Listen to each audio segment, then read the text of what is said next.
I'm sure every American citizen is at least vaguely familiar that the United States fought Japan in World War II.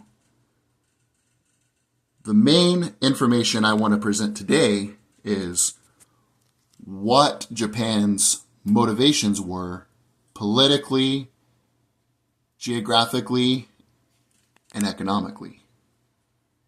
Japan, much like the United States and other empires, wanted hegemony in the Eastern Hemisphere. In the United States, we have something called the Monroe Doctrine, which essentially states if you come into our hemisphere and you're in another country, you have no say-so over it. Japan rationalized their atrocities by that logic. They wanted hegemony over the Eastern Hemisphere, basically the Eastern Pacific, these islands around here. Philippines, Guam, which is over here, and other islands. They wanted control over it. And they rationalized it by the Western countries are doing the same thing. Why don't we control these in our hemisphere? Japan began a period of expansion long before World War II. They went into China right here, which is 25 times larger, and they ended up carving out a territory up here called Manchuria, which was essentially a protectorate of Japan. China at the time was extremely divided. You had warlords, you had communists, you had nationalists. You didn't really have a strong acting government. And because of that, Japan took advantage in the Sino-Japanese War, and they were able to take control of China. A few years later, Russia, who is close to Manchuria, which doesn't exist anymore, in northern China, close to Mongolia on the border, they believed they could easily defeat the Japanese because the West, up to that period of time, had never lost to the East. And Russia, because of their biases, when they were building the Trans-Siberian Railway, decided they would go to war with Japan over Manchuria.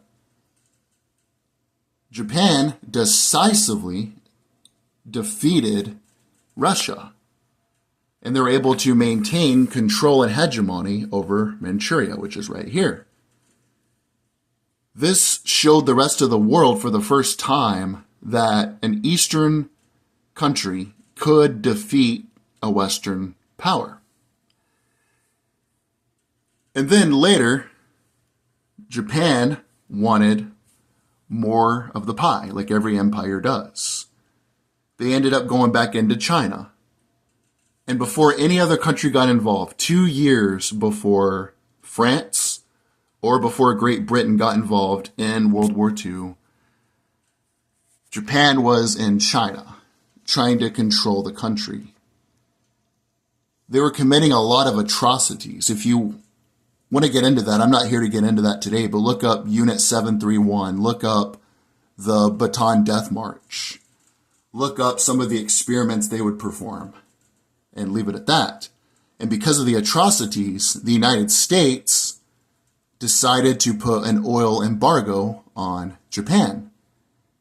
Great Britain, wanting the United States to get involved in the war to help them in the European theater against the Germans, followed suit.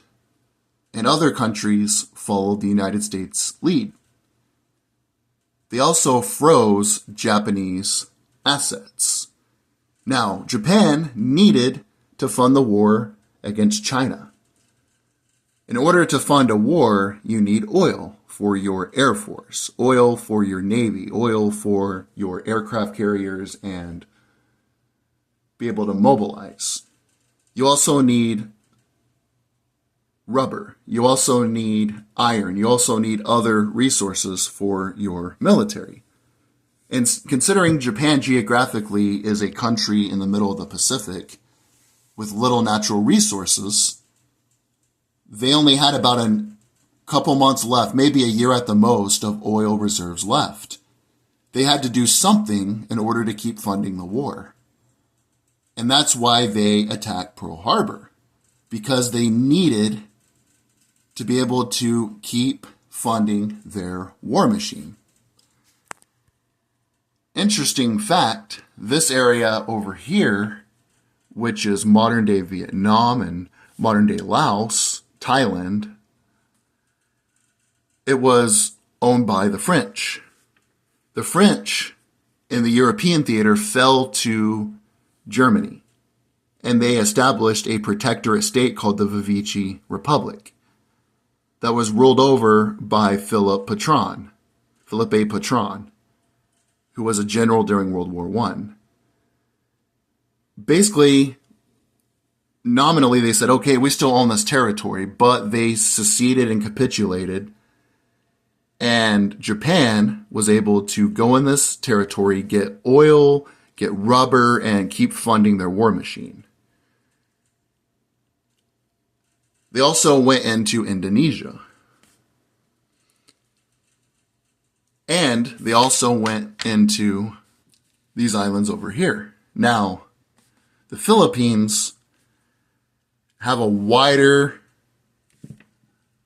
coastline than the United States does per its size. Look how wide this coastline is. It's easy to invade. Douglas MacArthur at the time was in the Philippines, along with U.S. troops who were stationed, because they just won this territory, Guam, Cuba, and other territory during the Spanish-American War. They decided that they would capitulate this island, essentially, at first, to Japan. Later on during the war, they implemented island hopping. They would get these little islands right here, and eventually they would end up in Japan. Japan hoped to gain hegemony over the Eastern Hemisphere. They hoped to build an empire, and they knew directly they were not ever going to win a war with the United States because of its industrial capacity. Their idea was they wanted to have a negotiated peace. They thought if the United States is fighting in Europe, they will be distracted. We can have them sue us for peace, and then eventually we can get this territory. Long story short, we all know how the war ended. Now, I made a video a few nights ago talking about this, but I'll be short on this. Ultimately, it was Japan's fault they didn't surrender. Germany, say what you want about Germany, and there are a lot of pejoratives you can say. They eventually surrendered. Japan, under the Bushido Code, the Code of the Samurai, didn't believe in surrendering, especially unconditionally, which the Allies demanded.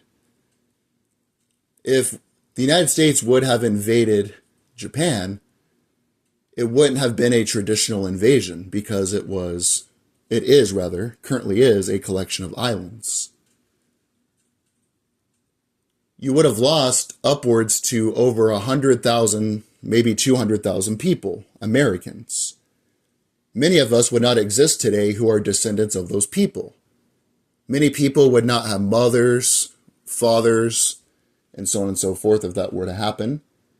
And Japan was arming children, women, and civilians. Their army was basically done at that time.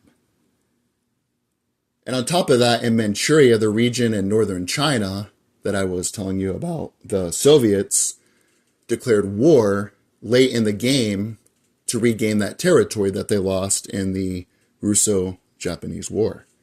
And if they were to invade Japan, they would have wanted a piece of the puzzle. They would have wanted essentially what they had in Germany. You would have had an East and West Japan. I don't know what the exact carving up would have been, but that's what would have transpired. And instead of being a Cold War ally, because Korea had the Korean War about 5 years after this, And the United States was able to use Iwo Jima and other bases in the Pacific as military bases strategically in the Cold War, Japan would have been divided. And that's why they had to drop the bomb.